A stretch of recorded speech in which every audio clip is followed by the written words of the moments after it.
বিসমিল্লাহির রহমানির রহিম। আসসালামু আলাইকুম। কি অবস্থা সকলের? আশা করি আলহামদুলিল্লাহ আপনারা অনেক ভালো আছেন। আমি আলহামদুলিল্লাহ ভালো আছি। সো ইতিমধ্যে কিন্তু জগন্নাথ বিশ্ববিদ্যালয়ের এ ইউনিট বা বিজ্ঞান ইউনিট বলেন রেজাল্টটা পাবলিশ হয়ে গেছে। এছাড়াও অন্যান্য যে ইউনিট ছিল সব ইউনিটের রেজাল্ট পাবলিশ হয়ে গেছে এবং আপনাদের সাবজেক্ট চয়েসের কথা বলছে। সো অনেকে আমাকে নক দিছে, ভাই আমার এত পজিশন, আমার কি সাবজেক্ট আসবে বা আমি কি জগন্নাথ বিশ্ববিদ্যালয় পড়তে পারবো? সো এই বিষয় নিয়ে আজকে কথা বলবো।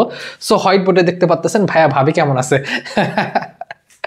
একটা ভাইয়ের বাসায় ইফতার করতে গেছিলাম, ঠিক আছে। সো ভাইয়ের দেয়ালে খুব সুন্দর করে এই জিনিসটা লেখা।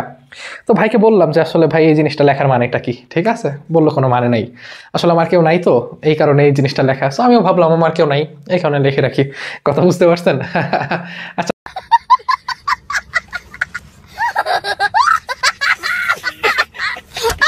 আসেন পয়েন্টে কথা বলি। প্রথম কথা হচ্ছে 2019 সাল সর্বশেষ জগন্নাথ বিশ্ববিদ্যালয় ইন্ডিভিজুয়ালি পরীক্ষা হয়েছিল, অর্থাৎ তারা নিজস্বভাবে তাদের মতো করে পরীক্ষা নেয়। 2020 থেকে 2023 পর্যন্ত এই 4 বছর গুচ্ছের মধ্যে চলে গেল এবং এই বছর তারা ফর দ্য ফার্স্ট টাইম যে শিফট ওয়াইজ আলাদা আলাদা পরীক্ষা নিচ্ছে। 2019-এ যে লাস্ট ওরা পরীক্ষাটা নিছে, ওইবার কিন্তু শিফট ছিল না।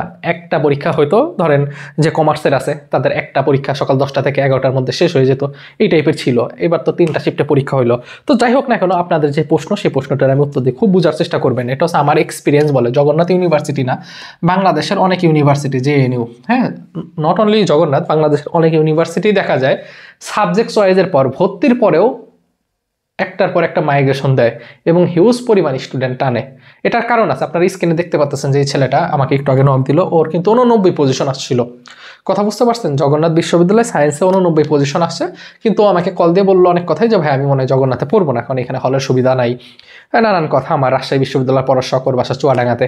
তো বিষয় যেটা হয়েছে যে অনেক স্টুডেন্ট আছে যাদের জগন্নাথে হয়েছে কিন্তু তারা পড়বে না। সো আপনাদের উদ্দেশ্যে আজকে ভিডিও করার একটা কারণ যে আজকের ভিডিওর মেইন জিনিসটা কি, মেইন জিনিসটা হচ্ছে যে আপনার চয়েস যে দিছে না সময়সীমাটা, যে এত থেকে এত তারিখ পর্যন্ত আপনি অবশ্যই চয়েস দিবেন। এটা হচ্ছে আমার কথা, আপনাদের কাছে একটা রিকোয়েস্ট, চয়েস দিবেন এবং আপনাদের ভাইভাতে ডাক দিবে এবং আপনাদের অবশ্যই ট্রান্সক্রিপ্ট বা সহজ বাংলায় যেটা বলে মার্কশিট জমা নিবে, ওইটা জমা দিবেন, সমস্যা নেই।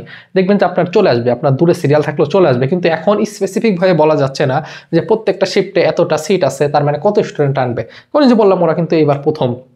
কথা বুঝতে পারছেন? সো আমি আপনাদের উদ্দেশ্যে একটা কথাই বলবো যে আপনারা চয়েস দিবেন, চয়েস দিতে টাকা লাগে না। তারপরে যখন মার্কশিট জমা নিবে ওইটা জমা দিবেন, দেখবেন যে আপনার একটা সাবজেক্ট চলে আসছে। তারপর আপনি চিন্তা করবেন যে হ্যাঁ এখন আমি কি এখানে পড়বো নাকি কি করব। যদি অল্টারনেটিভ কোনো ওয়ে থাকে, গুচ্ছে ভালো একটা ইউনিভার্সিটি, ভালো একটা সাবজেক্ট হয়, এটা অনেক বড় ফ্যাক্টর। আমি যেই ছেলেটার কথা বললাম 89 পজিশন আসছে চুয়াডাঙ্গার, তো ওর যে বিষয়টা আসছে, ওর একটা কথা, মানে এক একজন মানুষের চিন্তা ভাবনা এক এক রকম। কেউ চিন্তা করে সাবজেক্ট, কথা বুঝতে পারছেন, কেউ চিন্তা করে কি সাবজেক্ট, কেউ চিন্তা করে হচ্ছে যে ইউনিভার্সিটি। কথা বুঝতে পারছেন? ইউনিভার্সিটি, এখানে অনেক বিষয় থাকে, একটা ট্যাগের একটা বিষয় থাকে। ট্যাগ, ট্যাগ মানে কি, যে আমি পড়াশোনা করব ঢাকা ইউনিভার্সিটিতে। দিন শেষে মানুষ রাস্তা দিয়ে যখন হেঁটে যাবে, ছেলে কি চারুকলাতে পড়ে নাকি নাট্যকলাতে পড়ে, এটা কিন্তু আসলে ফ্যাক্ট না। হ্যাঁ, ছেলে কই পড়ে, ঢাবিতে পড়ে, এটাকে বলে ট্যাগ। University fact. আবার কেউ আছে যে না আমার সাবজেক্টটা ফ্যাক্ট।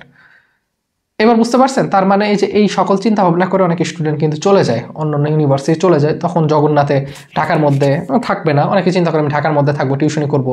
কথা বুঝতে পারছেন? তো এক একজন মানুষের চিন্তা ভাবনা এক এক রকম। সো দিন শেষে দেখা যায় হিউজ পরিমাণ সিট ফাঁকা থাকে। সো আপনারা অবশ্যই চয়েস দেন। আর আমি একটা কথা বলবো, আমার সঙ্গে কানেক্টেড থাকেন। আমাদের প্রথম কমেন্টে টেলিগ্রাম লিঙ্ক আছে, ওইখানে যুক্ত থাকতে পারেন। ফেসবুক পেজ আছে, মেসেজ দিতে পারেন। আমরা প্রত্যেকটা দিন মানে আপডেট ইনশাল্লাহ জানাই দিব কি হয়। নট অনলি জগন্নাথ, অন্যান্য বিশ্ববিদ্যালয়ে জানাই দিব। সামনে গুচ্ছ আছে। সো জগন্নাথে যাওয়ার হয়েছে, যাদের হয় নাই তারা টেনশন করিয়েন না, সামনের জন্য প্রিপারেশন নেন। আর গুচ্ছ কিন্তু ভালো হবে। কথা বুঝতে পারছেন? গুচ্ছে আপনাদের বড় একটা অপরচুনিটি, 19টা বিশ্ববিদ্যালয় আছে, ভালো ভালো সাবজেক্ট আছে। কথা বুঝতে পারছেন? ভালো ফ্যাকাল্টি আছে। সো ভালো কিছু হবে। জগন্নাথে হয় নাই তো কি হয়েছে, ঢাকার মধ্যে থাকতে হবে, বিষয়টা এমন কিছু না। কথা বুঝতে পারছেন? সো আজকের ভিডিওটার আমার মেইন কথা আবারও বলতেছি যে আপনারা সাবজেক্ট চয়েস দিবেন। আপনাদের যদি ডাকে অবশ্যই মার্কশিট জমা দিবেন, পরে মার্কশিট আবার উইথড্র করতে পারবেন, উঠাই নিয়ে আসতে পারবেন, সমস্যা নেই। মার্কশিট জমা না দিলে কিন্তু আপনি টোটালি বাদ হয়ে যাবেন। কথা বুঝতে পারছেন? এই হচ্ছে কথা। আর ভাইয়া ভাবি কেমন আছে, ভাবি কোথায় আছে আমি নিজেও জানি না, খুঁজে টুজে দিয়েন, বিয়ে শাদী করার দরকার। ঠিক আছে, তো ভালো থাকেন, নিজের খেয়াল রাখেন। আসসালামু আলাইকুম।